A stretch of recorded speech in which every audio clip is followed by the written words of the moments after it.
Good morning, everybody. It's 7 o'clock and in the morning, and we're gonna smoke up a brisket today. Yeah. And because it's early in the morning, I have a little helper, my daughter Bailey. And she's been busy away grinding some black pepper for us for our rub. So I have kosher salt and black pepper, which were black peppercorns ground into like a coarse ground pepper. And that's all we need for our rub. I don't use a whole lot other than salt and pepper for a brisket. Yeah, mine. So we're gonna mix them together. Bailey, can you mix that for me? Now I have the brisket here. I trimmed it up already, but we got what's called the flat on one side and the point on the other. So the point is the bigger, fatter piece. It has about 75% of the fat in it, so we're not gonna separate it. I know some people like to separate it. I prefer not to because I want the flat to benefit from the fat in the point. So I've just trimmed off most of the fat here that was a little bit too thick for me. We don't need it all because it won't all render away. We have some fat on the top of the flat, but not a whole lot in the meat, and that's why you wanted to keep this together. Down the middle here, you got a piece of fat here, and hopefully if we cook this properly, this will render, it won't all render away, it's almost impossible, but we'll get rid of most of it, I think. We'll cook. So we have our salt and pepper. Daddy. We're making a brisket. We're making Daddy. You want to help? Okay, we're gonna put salt and pepper all over this thing. You gonna help, Bailey Boo? Thank you. And rub it in just a little bit.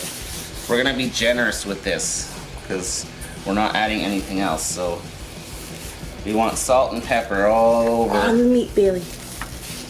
On the meat. There you go.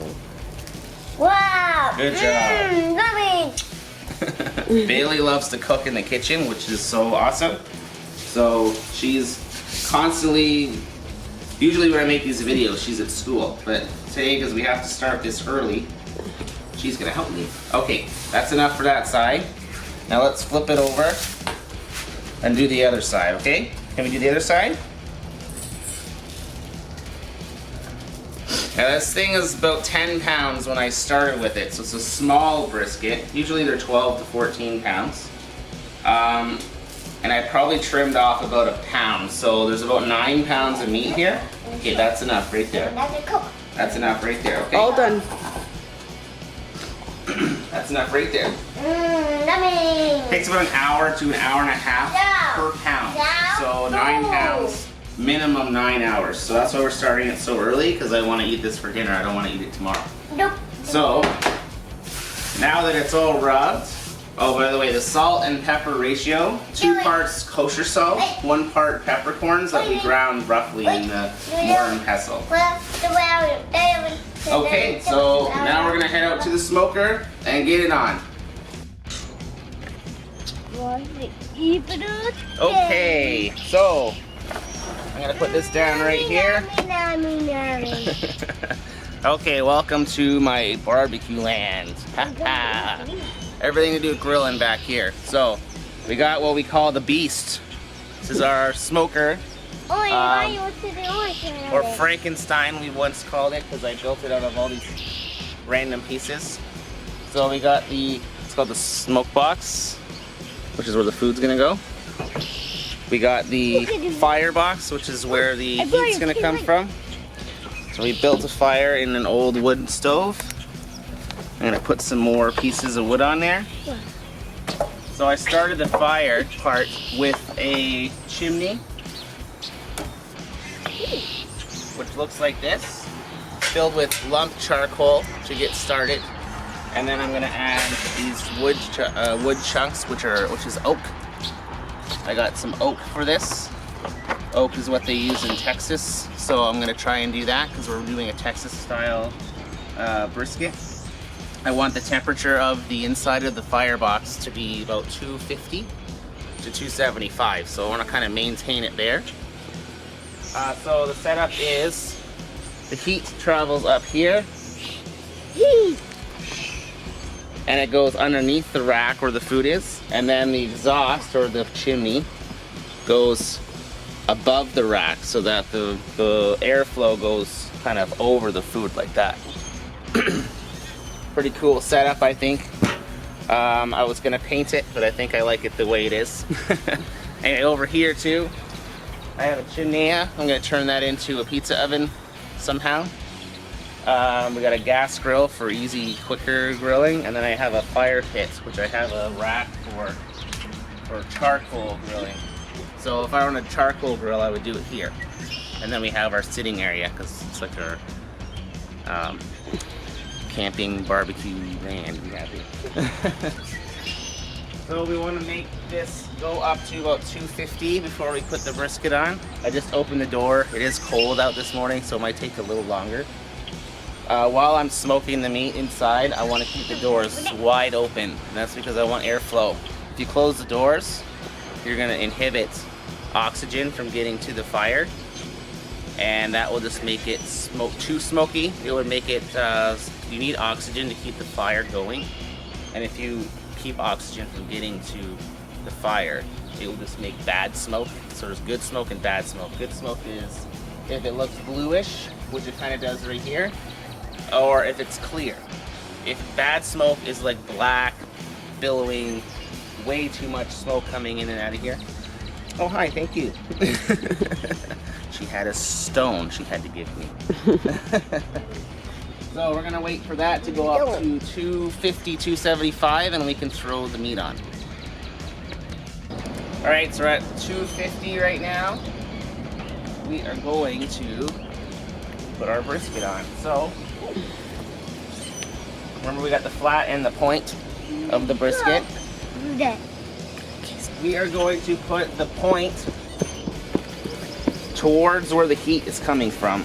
And that's because there's more insulation because of the fat. So when the heat comes up, it's going to directly hit this and then kind of just right like that out the chimney. So we want to protect the flat as much as we can from direct heat. And then I have a water pan here. Sorry, that scum that looks like scum on the top is just smoke. So it's not any, I just put water in there. The water pan is just to make sure there's moisture in the air. Keep it humid. If it was a really hot, humid day out, we probably wouldn't need it.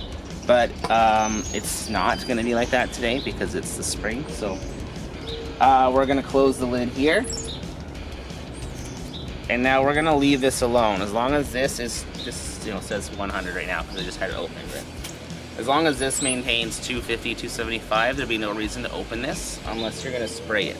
So I have a water bottle here with spray bottle with water in it, and that is just to keep things moist later on. So we don't need to open this lid at all until we get to the point where we think we might need to start spritzing it. We don't need to start doing that now because it's not cooked yet. What we're looking for is a nice dark, almost black bark, which is the outside part, which will be nice and crusty. And then at some point we're going to wrap it in tin foil, which is called the Texas crutch. Some people in Texas don't like to do that, but we're going to do that here because it's just kind of a safety net. And yeah, so basically leave it alone for the next, I'd say, 6 or 7 hours, and then we'll come back out and see if you have to spray it. Okay, you see how the fires has flames? That's a good thing. Just because you don't see smoke doesn't mean it's not smoking. And you want to see the wood be white. That means it's at optimal combustion. When you're at optimal combustion, you get smoke like this. That's clear. See how it's clear? There's no smoke in here. It's just clear. So you're just cooking. You're not making it too smoky where it's going to taste like creosote or like you just put it in the fire and had to scoop it out. Alright, it's 9:30 in the morning. We started at 7 o'clock in the morning. I just wanted to show you how things are looking. It's looking really good for about 2.5 hours. Not too bad at all. Now I know I told you not to open the lid, but I'm opening it just to show you the progress. So I added a few more logs, and you gotta add logs and pieces of wood to this fire every 20 minutes or so, I'd say. If you're using smaller pieces, maybe every 40-45 minutes if you're using big pieces. I'm using small pieces because you can control the fire a little easier by adding smaller pieces, but just means you have to add more at a time, that's all. Okay, we'll come out and we'll check on it a bit, probably around 11:30. We'll see how things are going. Okay, so it's about 11:30. It's been 4.5 hours now. We're maintaining a nice 275 degree temperature. If it drops down to 250, that's okay. But we're gonna take a quick look because, as they say in Texas, if you're looking, you ain't cooking. So, here we go, quickly. Take a look at that. Oh yeah. That's only 4.5 hours in, so we still have a ways to go. But it's looking good. This side's getting a little crusty, but that's okay because that's the fat side. And once the whole thing looks kind of like this, we're gonna wrap it. But you can tell, look, how much it's shrunk as well. But that's because there's a lot of fat. That's actually good because it means the marbling of the fat in the meat is keeping it nice and moist. So I'm gonna actually close it because we don't want to let so much heat out. Come over here and look at the fire. See how there's still flames? There's lots of white ash kind of coals going on there, which is really good. I like to adjust the fire a little bit with a shovel, and that kind of helps I get really good, nice control of the fire that way.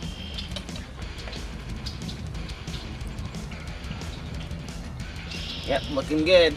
And I just throw a couple chunks on every 15 to 20 minutes or whenever I feel like I need to.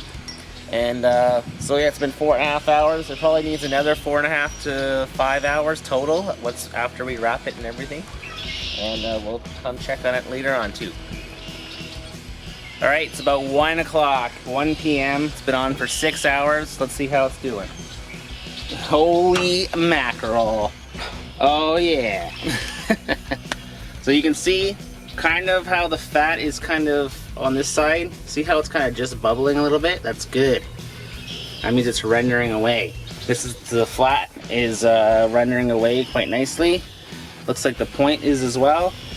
This is the point where you're going to want to take this spray bottle and spray it. Try not to open this unless you're spraying it at this point or you're taking its temperature. So I'm going to spray it. This is to keep it from burning, because you want it to keep cooking with the smoke on it as long as possible before you wrap it. Let's take its temperature. So look at that, that was shot out. Now we're looking for a temperature of about 195 to 200 degrees Fahrenheit. So these briskets at some point will stall. There'll be a point where the temperature goes up and up and up and up and up, and then it stops at about 165, 170, and it will stay there for a couple hours, and then it will start to slowly go up after that. So it looks like we're just out of the stall at this point because it's about 180, which is great. So 180. So we want to keep our eye on the temperature at this point, but we want to keep it moist. Once we get to a point where we feel like we can't keep it moist anymore, is when we're going to wrap it. But then on that point is when we're going to take it right to 200 degrees Fahrenheit and then let it rest, and it's ready to go. The longer you can keep it on here without wrapping it, the better, because it means more flavor from the smoke. Okay? See you in a sec. See you in a bit. Okay, so it's about 2:30 in the afternoon, so 7.5 hours in. It looks awesome. I've been spraying it with water. There's only so much spraying you can do before you have to wrap it, so now we're at the wrapping stage. You see how it's getting, it's still nice and soft, but it's starting to get crusty. The top looks really nice. The bottom is starting to get crusty at the bottom. You can see how it's getting a little too hard. So I'm just going to take this clean towel, make sure it's clean, pick it up, and we're going to wrap it. So I had to put some weights down because it's a little breezy today.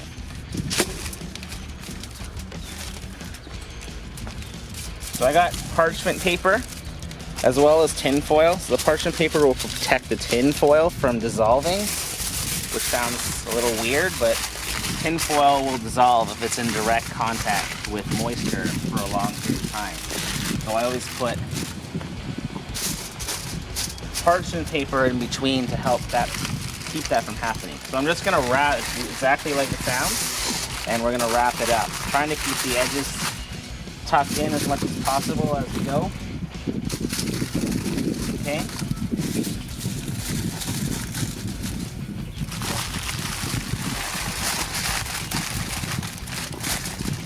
And try to be careful not to rip the tin foil if you can help it. Now you got a nice pouch of meat here. And remember, the point is on this side, the flat is on this side. You still want that to be like that on the smoker. And we're just gonna put it back on. And now we don't have to worry about spraying it. We just sprayed it right before we put it in the wrapper. Now we just have to keep our eye on the internal temperature, which we want to hit 195 to 200. And that should, depending on the fire, and it might take another hour and a half. So we'll come check out it in about an hour and see how the temperature looks. Hello, Bailey's back from school, yay! And our brisket is done. So it's temping at about 212. So that's a little further than is the actual done point. I'm gonna put you down for a second. But that's okay, it's better to go a little further than not far enough. So what we're gonna do now is I'm gonna take this thing off. Sticking a little bit to the grill. Again, get your towel if it's too hot. And we're gonna move it to a tray and leave it wrapped for about an hour. And then in an hour, we can cut into it. You're gonna wanna make sure you rest it for at least an hour. So the juices end up back where they belong. If you cut into it too soon, all the juices will come out, and the last now 9 hours, it's 4 o'clock, would have been a waste of your time. So it's very, very important that you don't skip this step. You have to let it rest, okay? So we'll see you in about an hour and we'll slice into this thing. All right, so this brisket has rested for about an hour and a half now. So we have the flat, we have the point. So it looks black, it looks burnt almost, but it's just because it's been smoking for so long.